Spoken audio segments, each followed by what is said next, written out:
मोघकर्माणो मोघज्ञानाविचेतसः राक्षसीमासुरीं चैव प्रकृतिं मोहिनीं श्रिताः. భౌతికమాయ శక్తిచే భ్రమకు లోనైనటువంటి జనులు ఆనందం, నాస్తిక భావాలను పెంపొందించుకుంటూ ఉంటారు. ఆ అయోమయ స్థితిలో అభ్యుదయం, సంక్షేమం కోసం వారి ఆశలు వ్యర్థమవుతాయి. వారు ఫలాసక్తితో చేసే కర్మలన్నీ నిష్ఫలమే మరియు వారి జ్ఞానము అయోమయ స్థితిలో ఉంటుంది. భగవంతుని సాకార రూపం గురించి ఎన్నో రకాల నాస్తిక ప్రతిపాదనలు ఈ లోకంలో ప్రాచుర్యంలో ఉన్నాయి. భగవంతుడు మానవ రూపంలో దిగి రాలేడు కొందరు ప్రకటించారు. అందుకే శ్రీకృష్ణుడు దేవుడు కాదు అని, కేవలం ఒక యోగి మాత్రమే అని అంటారు. మరికొందరు శ్రీకృష్ణుడు మాయా విశిష్టత బ్రహ్మ అని అంటారు. అంటే భౌతిక శక్తి సంపర్కం వలన వచ్చే ఒక తక్కువ స్థాయి దివ్యశక్తిత్వం అని అర్థం.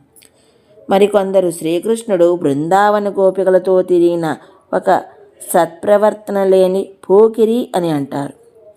ఈ శ్లోకం ప్రకారం ఈ అన్ని సిద్ధాంతాలు తప్పే మరియు వీటిని నమ్మేవారి బుద్ధి భౌతిక మాయశక్తిచే భ్రమకు లోనైనది. ఇటువంటి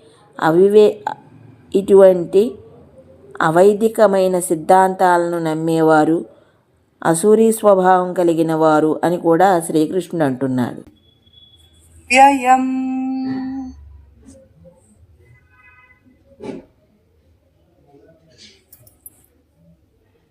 మహాత్మానస్తు మాం పార్థ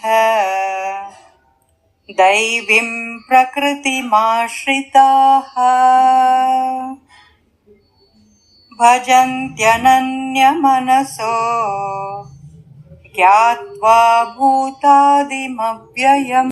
కానీ నా యొక్క దివ్యమైన శక్తిని ఆశ్రయించిన మహాత్ములు, ఓ పార్థ, నన్నే శ్రీకృష్ణ పరమాత్మనే సమస్త సృష్టికి ఆది మూలమని తెలుసుకుంటారు.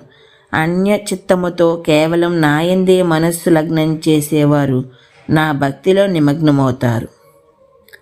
శ్రీకృష్ణుడు ఉపదేశ విధానం ఎలా ఉందంటే, ఒక విషయం గట్టిగా చెప్పాలంటే పూర్తి విరుద్ధమైన ఉపమానాలు చూపిస్తాడు. మోహమునకు గురై భ్రమలకు లోనైన వారి గురించి వివరించిన పిదప ఇక ఇప్పుడు మహాత్ముల గురించి మాట్లాడుతున్నాడు. భౌతిక ప్రపంచక జీవితం అనేది మాయామోహితులైన నిద్రపోయేవారు అనుభూతి పొందే ఒక దీర్ఘమైన కళ. వీరితో పోల్చితే తమ అజ్ఞానం నుండి మేల్కొని భౌతిక దృక్పథాన్ని ఒక